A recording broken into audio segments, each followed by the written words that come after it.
Kaya tama yung ginagawa. Sana more teleserye. Pero nagugustuhan ba nila yung gano'ng mga love stories? Gusto, alam mo naman, ang Gusto love nila. story, all over the world, Universal. global yan, universal yan. No? Pero una, ang problema natin, ano pakikwento? Yung- Sarado ninyo ang, Yung warning na hindi, natin, ang tanong niyan, one Karen, lane sa Marilao. sarado. Hindi, ang tanong doon, ba't Northbound? nakalusot na naman? Ay, hindi ba yung nangyari na nga yan? Yan. Na sumabit sa doon?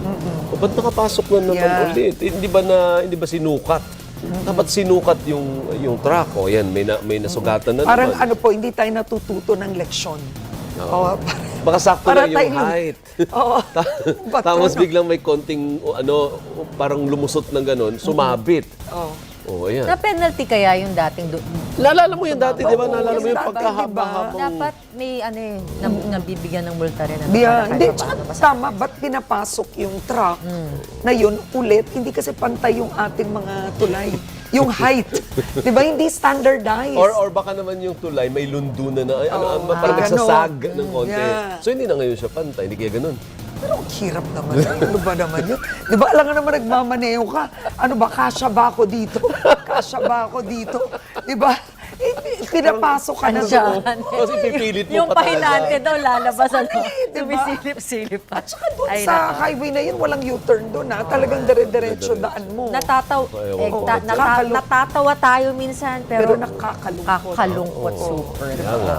Okay. Okay. Ay Siya. nako, but Ate, ikaw muna din. hindi muna tayo babiyahe dyan. Oh. Iwas-iwas lang para wag makadagdag kung wala naman po talagang pakay na importante. Bawal ang stress. Sa NLEX, Thursday iwas pa na lang. po. Thursday pa lang ba? Wednesday. Wednesday pa lang ba? Oo. Thursday Gusto sorry. na mag-weekend. Sorry. Oo, ako nagpapaalam na nasa Surigao ako.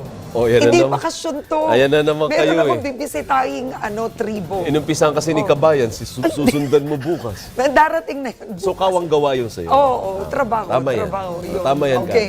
At yan po ang mga balitang binantayan namin para sa inyo. Tuloy-tuloy po ang pagpapatrol sa Kapamilya Channel, Kapamilya Online Live at A to Z. Ako po si Bernadette Zambrano. At napapanood ng live ang TV Patrol at replay ng paborito niyong programa sa iwanttfc.com.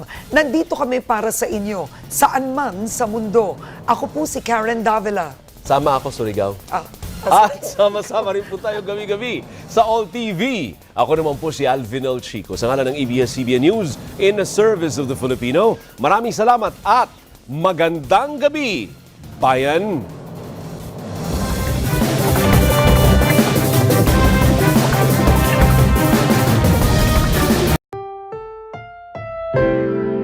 Ang programang ito ay rated SPG. Striktong patnubay at gabay ng magulang ang kailangan. Maaaring may masiselang tema, lengguwahe, karahasan, sexual, horror o droga na hindi angkop sa mga bata.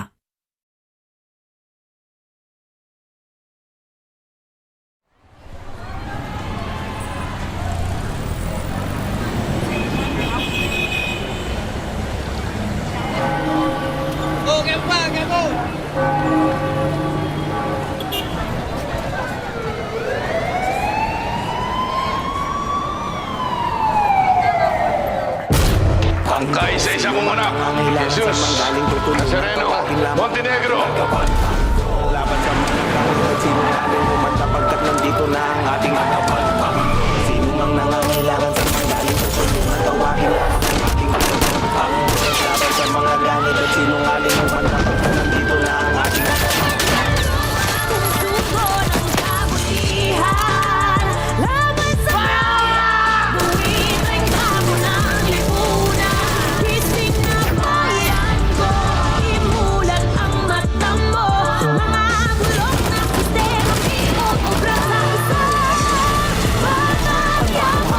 Ang bagong laban, ang nakaatang sa balikat ng aking tagapagtanggol ng bayan. Papaguhin ng maling sistema ang nakasanayan upang ang mga kababayan ay may ayos ang kalagayan sa kamay ng mga buhayan, sa mga tiwaling pinuno. Jesus Nazareno ang magliligtas sa bagong sugo. Batas ng Batang Quiapo ay muli nang ipatutupad na may mabuting puso na hindi makikipag.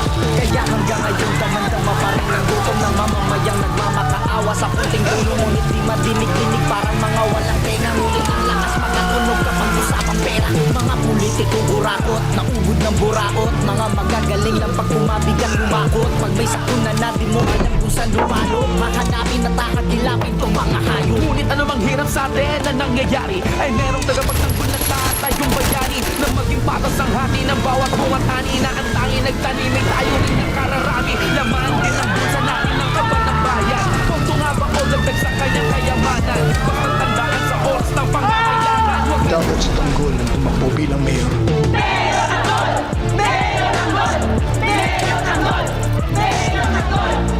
Mahal na Sareno, nandito po ako ngayon sa inyong harapan. Humihingi ng gabay sa aking desisyon tumakbo bilang isang mayor. Ang ganda nga rin mo, Tanggol. Nakikita ko sa isip at puso mo at bukal ito na tumulong sa mga mahirap. May batang kaya kung gigiba sa tayo panahon na tayo ay mag-isip mo sa bibig natin kailangan na natin natisip na tanggalin ang nagpapanilan sa ating nakapirang mga tinig natin dinigyan kung ating magsasabay sabay sa halay natin may mahusay at sa tunay na gabay kanyang pangayo'y galising atong niya'y walang hubay bawat santay sinasa buhay at inaalay sa inyo at pumatay at pumatay ng dahil sa'yo. Sino mang nangangailangan saan mang galing tutulungan, tawagin lamang ang ating tagapagtanggol. Laban sa mga ganit at sinungaling umanda pagkat nandito na ang ating tagapagtanggol. Sino mang nangangailangan saan mang galing tutulungan, tawagin lamang ang ating tagapagtanggol. Laban sa mga ganit at sinungaling umanda pagkat nandito na ang ating tagapagtanggol.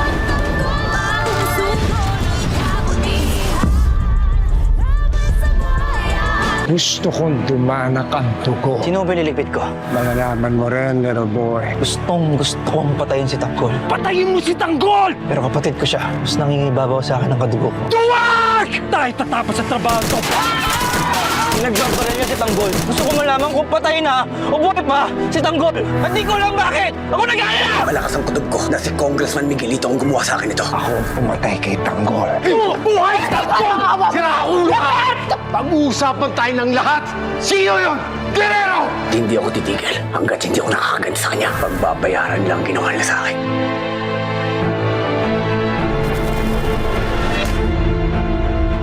Mauunawaan ko kung bakit inisip ni Miguelito ang gawin.